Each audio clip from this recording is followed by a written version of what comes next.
नमस्कार, आपका स्वागत है हमारे चैनल एडीपी स्टडी पॉइंट पर।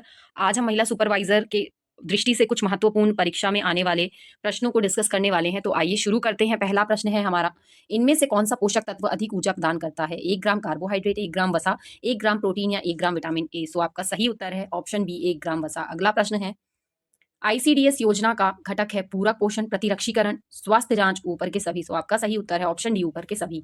अगला प्रश्न है आपके लिए, आईसीएमआर 2010 के अनुसार नवजात शिशुओं के लिए प्रतिदिन आवश्यक किलोग्राम शरीर भार की मात्रा है 92 kilo calorie, 100 kilo calorie, 108 kilo calorie, 120 kilo calorie. तो आपका सही उत्तर है ऑप्शन ए, 92 किलो कैलोरी। अगला प्रश्न है, जीवाणु की वृद्धि और बहुगुणन में सहायता के लिए इनमें से किसकी आवश्यकता होती है? जल, खाद्य पदार्थ, उपयुक्त तापमान या उपयुक्त सभी? तो आपका सही उत्तर है ऑप्शन डी, उपयुक्त सभी। अगला प्रश्न है, कपोत वक्ष पिजन चेस्ट किस न्यूनता रोग का लक्षण है? रिकेट्स, मलेरिया, रतौंधी, एनीमिया? तो आपका सही उत्तर है रतौंधी। अगला प्रश्न है आपका, विटामिन सी का समृद्ध स्रोत है ताजा फल, अनाज या दाल? तो आपका सही उत्तर है ताजा फल। अगला प्रश्न है, प्रोटीन ऊर्जा कुपोषण के कारण होने वाला रोग क्षय रोग, क्वाशरकोर, बुखार या मलेरिया? तो आपका सही उत्तर ऑप्शन बी, क्वाशरकोर। अगला प्रश्न है आपका, ओरल रिहाइड्रेशन सॉल्यूशन घोल चिकित्सा का उपयोग के उपचार में किया जाता है? कब्ज, अल्सर, मोटापा या दस्त? तो आपका सही उत्तर है संग्रहणी।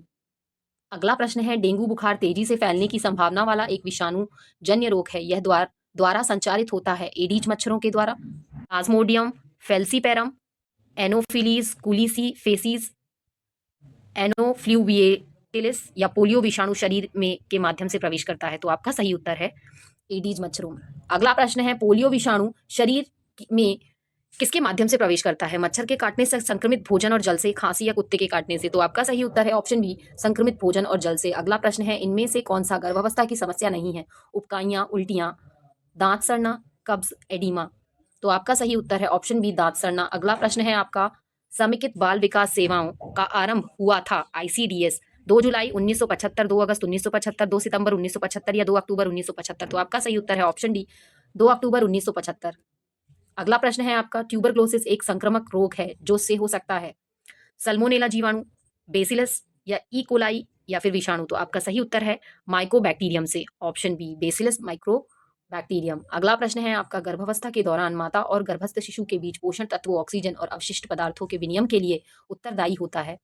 ऑप्शन है आपके, गर्भनाल, फेलोपियन नलिका, तंत्रिका नाल या उपरोक्त में से कोई नहीं? तो आपका सही उत्तर है ऑप्शन ए, प्लासेंटा यानी गर्भनाल। अगला प्रश्न है, आईसीएमआर 2010 के अनुसार गर्भवती महिला के लिए आवश्यक अतिरिक्त कैलोरी और प्रोटीन की मात्राएं क्रमशः हैं 650 किलो कैलोरी और 15 ग्राम, 550 किलो कैलोरी 10 ग्राम, 450 किलो कैलोरी 272 ग्राम, 350 किलो कैलोरी 272 ग्राम? तो आपका सही उत्तर है 350 किलो कैलोरी 272 ग्राम। अगला प्रश्न है, हड्डियों में पाए जाने वाले मुख्य खनिज हैं कैल्शियम, फॉस्फेट और क्लोराइड, कैल्शियम, फॉस्फेट और आयरन, फॉस्फेट, मैग्नीशियम और क्लोराइड, कैल्शियम, फॉस्फेट और मैग्नीशियम? तो आपका सही उत्तर है ऑप्शन डी, कैल्शियम, फॉस्फेट और मैग्नीशियम। अगला प्रश्न है, सामान्य रूप से पोषित बच्चे की छाती दौरान उसके सिर से अधिक तेजी से बढ़ती है? जीवन के प्रथम वर्ष में या जीवन के द्वितीय एवं तृतीय वर्ष में, वयस्कावस्था में या उपयुक्त में से कोई नहीं? तो आपका सही उत्तर है ऑप्शन बी, जीवन के द्वितीय एवं तृतीय वर्ष में। अगला प्रश्न है, गर्भावस्था में माता में आयोडीन की कमी का कारण बन सकती है जन्म के समय भार कम होना, एनीमिया, ईएम या क्रेटिनता एवं मनोकात्यात्मक विकास? तो आपका सही उत्तर है ऑप्शन डी। अगला प्रश्न है, एलाइजा परीक्षण का उपयोग का पता लगाने के लिए होता है? उच्च रक्तचाप, मधुमेह, एड्स या मोटापा? तो आपका सही उत्तर है एड्स। अगला प्रश्न है, वह विकार जिसमें व्यक्ति बार बार या लंबे समय तक अपोषक तत्वों जैसे प्लास्टर, चारकोल, मिट्टी, राख आदि को खाता है कहलाता है? पाइका, अभ्रक, ईएम, पीआईएच? तो आपका सही उत्तर है पाइका।